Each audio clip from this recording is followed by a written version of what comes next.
ជួបហើយចិត្តចង់ជួបទៀតមិនចង់ឃ្លានពីសន្តិភាពនឹកអាល័យជួបចិនដា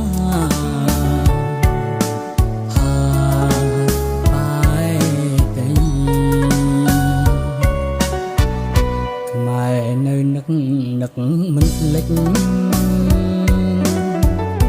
នឹកជានឹកថ្ងៃពុនពីទុំថាថ្ងៃរំដង7មករាខ្មែរប្រស្រីបានសង្សារ3ឆ្នាំ8ខែ10ថ្ងៃដែលខ្មែររងទុក្ខឥតស្បើបានដេកជួសែតនេះហើយខ្មែរត្រូវរំដងរួមមានសេរីភាពសន្តិភាពជាង40ឆ្នាំសម្ដេចពកខំបដូរផ្ដាច់លោកស្រីហើយលើក្រែកម្ពុជាថ្លាថ្លៃអង្គវត្ត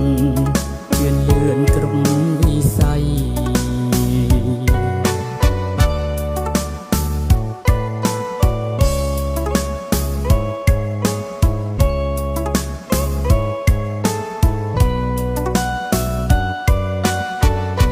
បានជួបហើយចិត្តចង់ជួបទៀតមិនចង់ឃ្លានពីសន្តិភាពនឹកអាល័យជួបចិនដា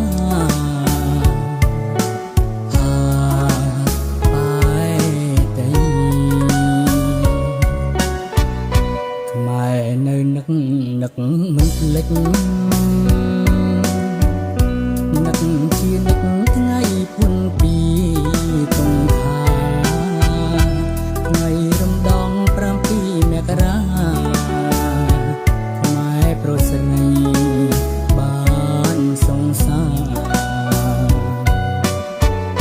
3ឆ្នាំ8ខែ10ថ្ងៃដែលខ្មែររងទុក្ខឥតស្បើបានដេកជួសែតនេះហើយខ្មែរត្រូវរំដងរួមមានសេរីភាពសន្តិភាពជាង40ឆ្នាំសម្ដេចពកខំបដូរផ្ដាច់លោកស្រី